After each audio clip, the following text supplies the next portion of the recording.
खमा गणी जय श्री कृष्णा। आज स्वागत है आप सभी का मेरे इस छोटे से ब्लॉग में, जिसमें एक छोटी सी दिनचर्या का हिस्सा आपसे शेयर कर रही हूँ। जानवी को स्कूल से पिक करने का टाइम हुआ है और क्योंकि आज होकम की ड्यूटी शाम की है तो आज सुबह ये फ्री थे तो मैं इन्हें लेकर जानवी को स्कूल से लेने गई ताकि वो देखकर खुश हो जाए। और देखिए वो बहुत खुश हो गई कि पापा मुझे लेने आए हैं। बच्चों की इस छोटी छोटी खुशियों का ख्याल रखते रहना चाहिए और यही खुशियाँ उनकी ज़िंदगी में वही यादें संजो कर रखेंगे। तो यहाँ से हम निकले और क्योंकि आज पूनम का दिन था तो कुछ दान पुण्य हो जाए, इसलिए गौशाला हमारे रास्ते में पड़ती थी तो हमने इच्छा जाहिर की कि गौशाला जाकर गायों को चारा खिलाकर और उन्हें गौ माता को प्रणाम किया जाए। ये छोटे छोटे जो रिचुअल्स हैं, छोटे छोटे हमारी मान्यताएं हैं, इन सभी को हम बच्चों को कह कह कर नहीं याद करा सकते। हम ये छोटी चीज़ें जब करेंगे तो बच्चे देख कर सीखते हैं। तो जानवी को भी बहुत मज़ा आया, उसने गौ माता को दूर से ही प्रणाम किया क्योंकि आप देख पा रहे हैं गाय बंधी हुई नहीं थी, इधर से उधर दौड़ रही थी तो मैं भी थोड़ा सा डर रही थी और जानवी भी।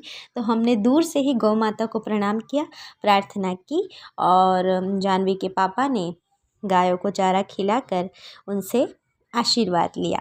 इस तरह से हमने गौशाला में थोड़ा सा समय बिताया और गौशाला वाले भैया से कुछ बात की। मैंने बोला उन्हें बांध कर लाइन में रखिए, बट उन्होंने कहा कि सफाई चल रही है इसलिए सभी गायों को खुला रखा हुआ है।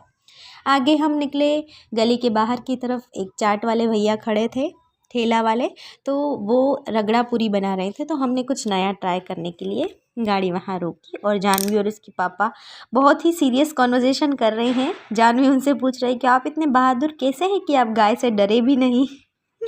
इस चर्चा में मैंने भी थोड़ा सा हिस्सा लिया और जानवी को थोड़े से मज़े कराए। मैंने इसे कहा लेकिन बेटा जब गाय बंधी हुई ना हो तो आप उससे दूर ही रहे तो अच्छा है। इस तरह हमने थोड़ी सी बातें की और जानवी को हम इतनी बातें करवाते हैं। देखिए बच्चों को अगर आपको कन्वर्सेशन स्किल डेवलप करना है तो आपको उनसे बातें करनी पड़ेंगी। चलिए हमारी जो चाट था रगड़ा पूरी का वो तैयार हो गया था, हमने खाया क्योंकि ये बिल्कुल भी स्पाइसी नहीं था। तो जानवी के पापा और जानवी को बहुत मज़ा आया और मुझे कुछ खास नहीं लगा, फिर भी मैंने इन्जॉय किया। दिन में जब हम कभी बाहर निकलते हैं तो इन छोटी छोटी खुशियों में थोड़ा सा समय बिता लेते हैं। आगे गए तो दो बच्चे गाड़ी के पास आए मांगने के लिए, तो हम गाड़ी में रखे थे। हमने कुछ पुराने वुलन कपड़े, सर्दी के कपड़े, कुछ अच्छे कपड़े भी थे जिसमें जो हम कभी दान कर सकें, ऐसे मैं गाड़ी की डिक्की में रखती हूँ।